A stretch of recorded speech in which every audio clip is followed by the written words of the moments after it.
फिर भी उसने अपनी जबरदस्त कारीगरी से सभी फोन्स को ठीक कर दिया। अब उसे एहसास हुआ कि इन फोन्स को ठीक करके बेचने का बिजनेस बनाया जा सकता है, इसलिए उसने सारे फोन खरीदने का फैसला किया। उसने उसी दिन अपनी दुकान को गिरवी रखकर लोन अप्लाई कर दिया। फिर अगले दिन वो रात को अपना ठीक किया हुआ फोन बेचने के लिए इलेक्ट्रॉनिक सेल्स सेंटर में पहुंचा। उसकी कीमत सुनकर उसने सभी फोन्स को बेचने का हिसाब लगाया तो उसे लगभग 9 लाख येन का फायदा हो सकता है। इतने पैसों में तो वो अपनी बहन का इलाज करवा के एक आरामदायक जिंदगी भी बिता पाएगा। जल्द ही उसने सारे फोन्स खरीद लिए और उन्हें ठीक करने के काम में जुट गया। मगर 2 हफ्तों बाद सरकार ने नया कानून लागू किया, जिसके मुताबिक पुराने फोन्स को खरीदना बेचना अब से गैर कानूनी होगा। जब जिंग हाओ को ये खबर मिली तो उसके सारे सपने चकनाचूर हो गए, क्योंकि अब वो जल्द ही अपना बिजनेस शुरू करने वाला था। उसके पास अब इतने फोन्स का पहाड़ इकट्ठा हो चुका था कि उन्हें देखकर अब उसे समझ ही नहीं आ रहा था कि भाई इनसे छुटकारा कैसे पाऊं। आखिरकार उसने शाइनिंग इलेक्ट्रॉनिक्स कंपनी के ऑफिस में जाने का फैसला किया। ये वही कंपनी थी जिनके फोन्स जिंग हाओ ने खरीदे थे। वहाँ उसकी मुलाकात लाई पिंग नाम के एक मैनेजर से हुई। जिंग हाओ ने उसे ऑफर दिया कि वो सभी फोन्स के स्पेयर पार्ट्स निकाल कर उन्हें ठीक कर सकता है और फिर उनकी कंपनी इन पार्ट्स को गरीब देशों में बेच सकती है। उसे यकीन था कि विदेश में इन स्पेयर पार्ट्स का बहुत बड़ा धंधा बन सकता है,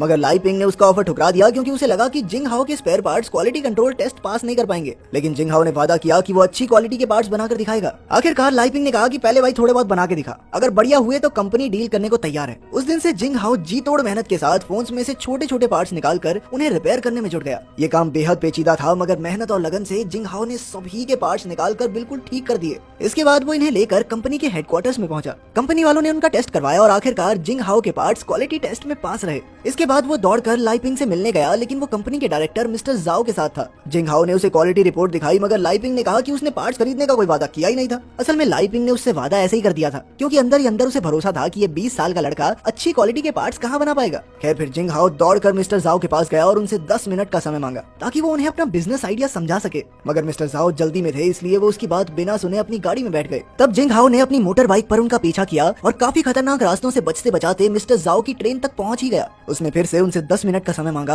और फिर अपना सारा बिजनेस उन्हें समझाया। तब मिस्टर जाओ ने कहा कि वो पुराने फोन्स खोलकर सारे पार्ट्स थोड़ी ना ठीक कर लेगा। पर जिंग हाओ ने कहा कि सर ये मत सोचो कि मैं कर पाऊंगा या नहीं, आप ये सोचो कि अगर हो गया तो क्या आप मुझसे डील करोगे। उसकी इस बात पर मिस्टर जाओ ने हामी भर दी। लेकिन मिस्टर जाओ ने यह भी कहा कि अगर वो नाकामयाब रहा तो मिस्टर जाओ फैक्ट्री या वर्कर्स का खर्चा नहीं देंगे। इस काम में सारा खर्चा जिंग हाओ को ही करना होगा और बाद में अगर डील हुई तब उसे इन चीजों के पैसे वापस मिल जाएंगे। मिस्टर जाओ ने उसे कहा कि काम पूरा होने के बाद लाई पिंग से मिलना आकर। आखिरकार उनकी पूरी बात सुनकर जिंग हाओ ट्रेन से उतर गया। ये डील काफी जोखिम भरी थी, क्योंकि अगर वो कामयाब रहा तो करोड़पति बनेगा, लेकिन अगर वो ऐसा करने में नाकामयाब रहा तो उसकी सारी जिंदगी बर्बाद हो जाएगी। फिर तो सारी जिंदगी लोन ही उतारता रहेगा बेचारा। कुछ दिन बाद बैंक वालों ने उसकी दुकान भी जब्त कर ली, क्योंकि वो कर्ज का पैसा लौटा नहीं पाया था। साथ ही उसे गुजारा करने के लिए अपनी बाइक तक बेचनी पड़ी। इसके बाद वो अपने दोस्त टिम से मिला, क्योंकि अब उसे नौकरी की सख्त जरूरत थी। काफी मिन्नतों के बाद उसे बड़ी बिल्डिंग्स की खिड़कियों को साफ करने की नौकरी मिल ही गई। फिर अगली सुबह टिम और जिंग हाओ अपनी नई फैक्ट्री के लिए जगह ढूंढने निकले। जल्द ही उन्हें एक पुराना सा गोडाउन मिला और जिंग हाओ ने उसे 3000 येन देकर किराए पर ले लिया। इसके बाद उसने टिम के साथ मिलकर पूरे गोडाउन की सफाई की, ताकि वहाँ पर फोन्स को ठीक करने का काम शुरू किया जा सके।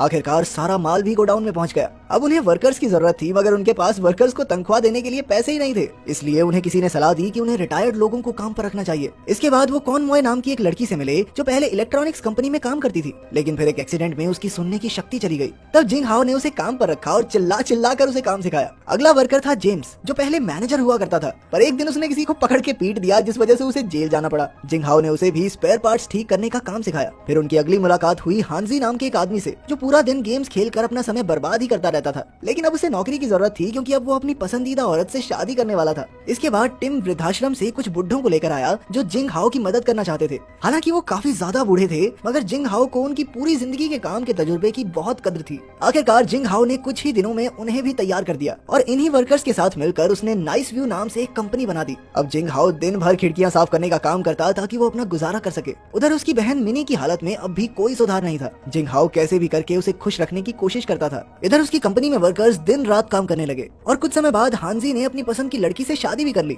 सारे वर्कर्स इस खुशी के मौके पर उसके साथ शामिल थे, मगर बाद में जब जिंग हाओ पार्टी से वापस घर लौटा तो उसने देखा कि उसके मकान मालिक ने उसका सारा सामान घर से निकालकर बाहर फेंक दिया था, क्योंकि उसने पिछले 3 महीने से किराया ही नहीं भरा था। उस रात जिंग हाओ ने टिम के यहाँ रात गुजारी, ताकि मिनी चैन की नींद सो सके। फिर अगले कुछ दिनों तक जिंग हाओ और मिनी फैक्ट्री में ही रहे। उसने गत्ते के बक्सों को इकट्ठा करके बिस्तर बनाया, मगर अपनी बीमार बहन को इस हालत में देखकर उसका दिल टूट रहा था। लेकिन अब तो उसके पास बिल्कुल भी पैसे नहीं बचे थे। उसे कैसे भी करके अपनी बहन के इलाज के लिए पैसे इकट्ठा करने थे, इसलिए उसने दिन भर मेहनत करके खिड़कियां साफ की और फिर रात को बेचारा फोन के स्पेयर पार्ट्स ठीक करता था। मगर अब भी जिंग हाओ की मुश्किलें कम नहीं हुई, क्योंकि कुछ दिन बाद गोडाउन के मालिक ने उसे बुलाकर कहा कि हाँ भाई, पिछले 2 महीने का किराया नहीं दिया तुमने। जिंग हाओ ने उससे गिड़गिड़ाते हुए थोड़ी और मोहलत मांगी। उसने बताया कि वो काफी मुश्किल समय से गुजर रहा है, मगर गोदाम के मालिक को इससे कोई फर्क नहीं पड़ा और उसने उसे जल्द से जल्द कैसे भी करके किराया देने को कहा। फिर एक दिन बहुत तेज तूफान आ रहा था और अचानक जिंग हाओ भीगता हुआ लाइपिंग की गाड़ी के सामने आ खड़ा हुआ। उसने लाइपिंग से 1 लाख येन की भीख मांगी, क्योंकि उसे और कोई रास्ता दिखाई नहीं दे रहा था। मगर लाइपिंग ने इनकार कर दिया और कहा कि मिस्टर जाओ ने जिस तरह से डील की है वैसे ही काम होगा, ठीक है। और उसकी ये हालत देखकर तो मिस्टर जाओ भी उससे मिलना नहीं चाहेंगे।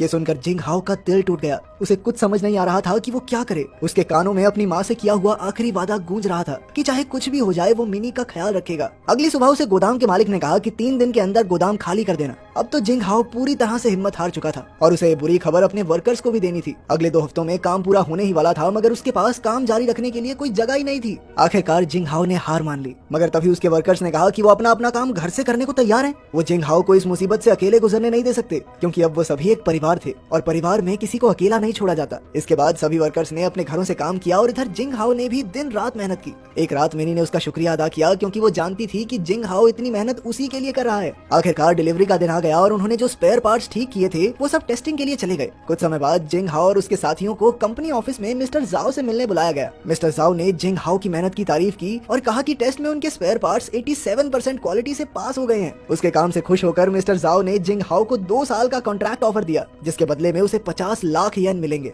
आखिरकार जिंग हाओ की जी तोड़ मेहनत रंग लाई। डील पक्की होने के बाद जिंग हाओ और उसके साथियों ने नाच गाकर खुशी मनाई और बाद में उसने मिनी का इलाज भी करवाया। इसके 6 साल बाद हम देखते हैं कि जिंग की कंपनी नाइस व्यू ने तो नई ऊंचाइयों को छू लिया था और जिंग हाओ अब करोड़पति बन चुका।